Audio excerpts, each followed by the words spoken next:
He just went nuts. He kept telling people he was being followed at night. Well, one night, he was home alone. All the doors locked. He barricaded all the windows and doors with boards and nails. It took the cops an hour to get inside. They found him on his bed. He wrote a note about something trying to get inside of his house to kill him right before he blew his own head off. My God! That's not even the f***ed up part. She lowered her voice. The gun was found halfway across the room and no fingerprints were on it. She smiled and shot back the rest of her drink. She left me in a state of shock while she got up and poured herself another whiskey. She asked me if I wanted another and I shook my head. Remember Simon Lucas? His brakes went out on the top of that big hill on Dawson Street, and he was T-boned by an Amazon truck at the bottom. Died instantly. All kinds of weird shit happens around here. Almost half of our graduating class have all died. Then why haven't you moved? Well, I own the house outright, and I've got an easy job at the hotel that pays enough. Maybe I'll move someday, but I've got a pretty sweet thing going here. Yeah. I looked around her. Sweet thing she had going on. It was strange. As if the thought of leaving a town that may be cursed was completely alien and illogical to her. She was delusional. Whoa. Ow. I watched her stomach move. Little is thirsty. I'm working on it, you little shit. Geez. His dad up and left 2 months after I got pregnant, so I'm still working. It's been really hard on both of us. She jumped again. I saw her stomach move twice. It looked like the kid was trying to push his way out right then and there. I had never seen a baby move that much. She told several more stories of how people I used to know died horrible deaths and then laughed about it. She was not only content, but happy to stay in this miserable place. I was reminded of the crab bucket effect. With every word she spoke, and every minute I spent listening, I realized I was allowing myself to be pulled back down into the pit of this town. I had to leave. She insisted that we exchange our new numbers before I left, so I did, but I had every intention of deleting her info as soon as I took care of one more visit. It was late afternoon, but I needed to try and make things right one more time. The mental hospital was almost an hour outside of town, and as soon as I left my old home behind, I instantly felt better. I inquired about Peggy at the reception desk to see if it was even possible to see her. The nurse gave me the side eye and spoke to me in a hushed tone. She's not here anymore. Her daddy came and took her back home years ago. Does he still live in the same house he always did? Technically speaking. If you can call staying in that town living. A miserable place full of miserable people. I knocked on the door of Peggy's old house and I waited. It was ridiculous of me to be thinking the way I was. Even if she couldn't hear me, I had to apologize to Peggy that night, because I was firm on never coming back to Oak Grove again. The door finally opened and Peggy's father was standing there. Can I help you? Yes. Sir, my name is Casey. I know who you are, Mississippi. You're one of those girls that took my baby and my grandbaby from me. I never forget a face. Sir, I just want to see her if I could. I need to apologize to her for how I treated her. Well, this is a first. One of you coming back here to try and make yourself feel better for being such a to her. Apologize, huh? Sure, why the hell not? You can just kneel there at the foot of the oak in the yard and apologize all you want. Maybe you can apologize to my granddaughter too. We spread both of their ashes down there. She's gone? Oh, sweetie, she died 8 years ago. I watched her just waste away in her bed until at the end, she was only a shadow of what she used to be. But you didn't ask me if she died, you asked me if she was gone. That's a harder one to answer, isn't it? The tone in his voice became more sinister, and he smiled.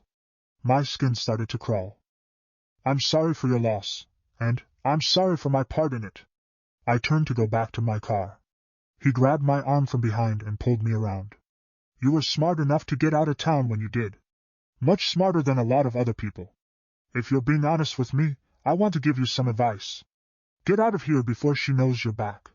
She's not one to accept apologies anymore. By the time I had got back to my parents' house and grabbed a few things, the sun was already beginning to set. I wanted to be on the road before it got dark. I had just got in my car when my phone rang. It was Hannah. Casey, I need help. She was crying. What's going on? PPP. Please HHH. Help. Hannah, I have to go. I'm scared. The call dropped. I didn't care. I started driving away, back out of the town. I had made a mistake by coming back, and I had no intention of staying there any longer. I was stopped at the light just on the edge of town, and it started to rain. I was at war with myself. I had spent the last 12 years trying to atone for being a cold-hearted who helped destroy someone's life, and right then I was leaving town without even checking in on someone who was crying and asking me for help. The light turned green, but I didn't move. I finally turned around and headed back to Hannah's house. The rain was pouring and the street lights were out on Hannah's street. I had to hold on to the handrail to keep from slipping on the stairs up to her porch.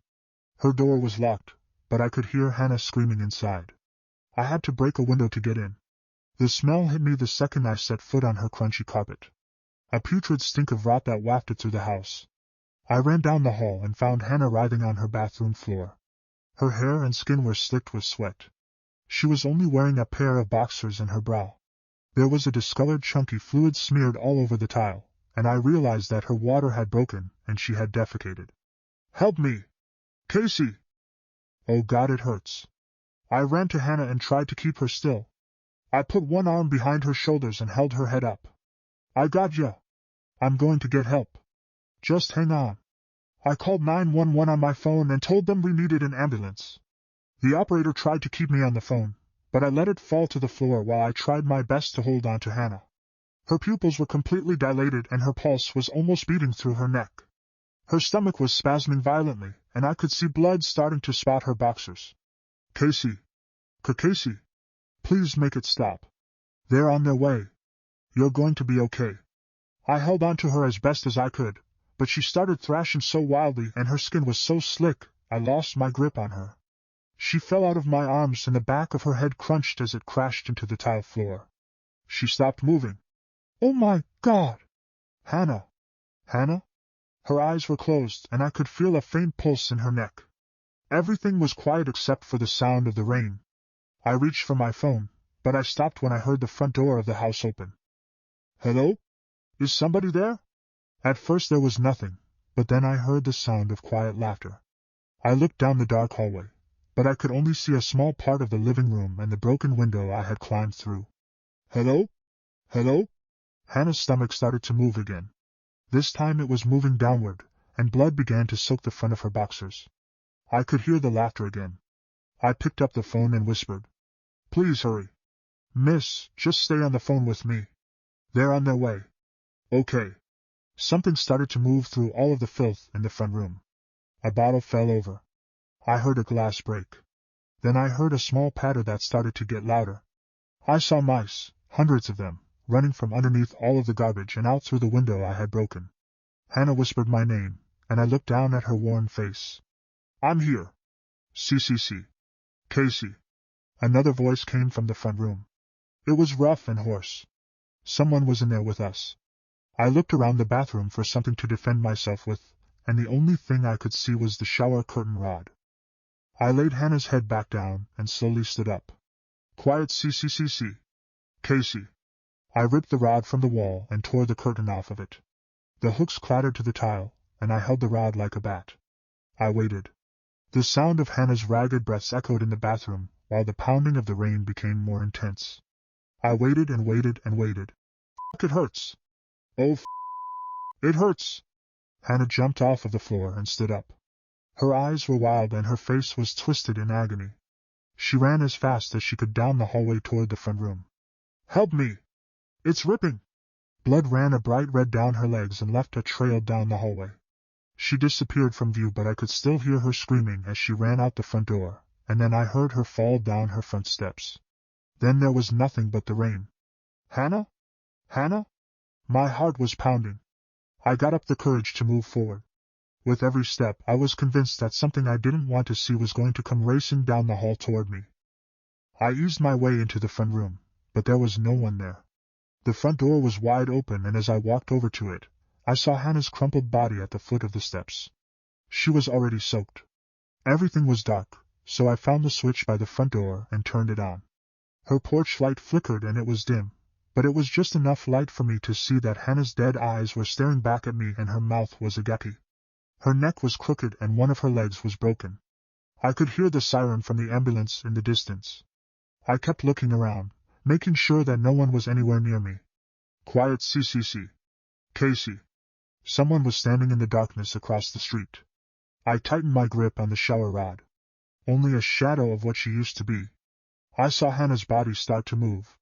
The flesh of her stomach was stretching like a balloon that was being inflated and then deflated. Over and over. Things inside of her were crushing and popping. Fabric started to rip, and then her stomach flattened as something spilled out onto the dark street. Quiet Casey. I will not describe what crawled out of her body because I don't want to remember it. I watched it crawl silently and deliberately across the street toward the person in the shadows. The person leaned down, picked it up, and cradled it. The ambulance finally rounded the corner onto Hannah Street, and I looked toward it with relief, knowing that someone else was coming. When I looked back across the street, the person was no longer there. As the ambulance got closer, the headlights illuminated a trail of filth that led from Hannah's body to the other side of the street. I watched it quickly vanish as it was washed away by the rain. I was detained for only one night. It was determined that Hannah's death was an accident, and that she had suffered a late miscarriage due to her fall. When I was questioned by the deputies, I said nothing of what I had seen.